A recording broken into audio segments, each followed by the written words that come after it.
So the foods of Tibet tend to be very heavily based in barley. So I've traveled my entire adult life. I'm an anthropologist, so that's part of the reason why it's my profession to work around the world. Food is often the subject of our research. So food is social and biological. So it's one of those things that's connected to all of the health things that we look at. So diabetes, hypertension, pregnancy, child growth. For my research, I'm traveling, or used at least to travel a lot. I'm an Africanist linguist, so I'm specializing in African languages and finding out about the structure of those languages. Often we think of food sharing as something that is outside of our general research, but in fact it's very much part of my research. So when I do language documentation, I want to document how people are speaking their language in their everyday natural setting. So what we're doing tonight is we're preparing a couple iconic foods from two places.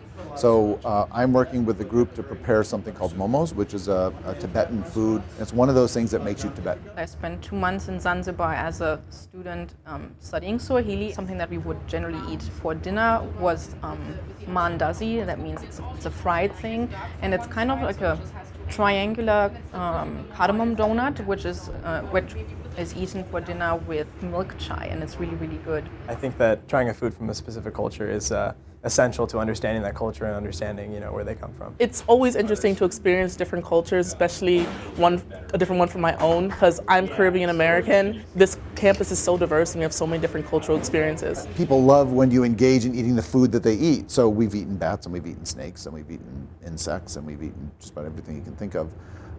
Because that's what people like and that's what people eat, and it completely breaks down a wall immediately. It's a privilege to be able to share food with the people, and to decline it would not only mean that I don't want to eat that specific food, but it would also mean that I'm not accepting the hospitality that people are showing me. I think it helps them expand their own just experience, right? The personal experience of what it's like to try something different. We eat everything that people offer us because it's respectful. And it's also interesting. So it kind of gets you out of your comfort zone. You learn something about other communities, cultures. I hope that the students will just broaden their horizon about what different foods are eaten across the world, and how far it is important to have an open mind when they are addressing their research questions. When you try a culture's food, you're connecting to that culture, you're connecting with the people. And I think that's just a beautiful thing. We always see a lot of cultures and we read about them in the news, or we see them in our textbooks, but we never actually see the small things, like the day-to-day, how they live their lives and what you eat. Now I learned about momos, which is really cool, and now I can try it at home and be like, wow, we're not so different.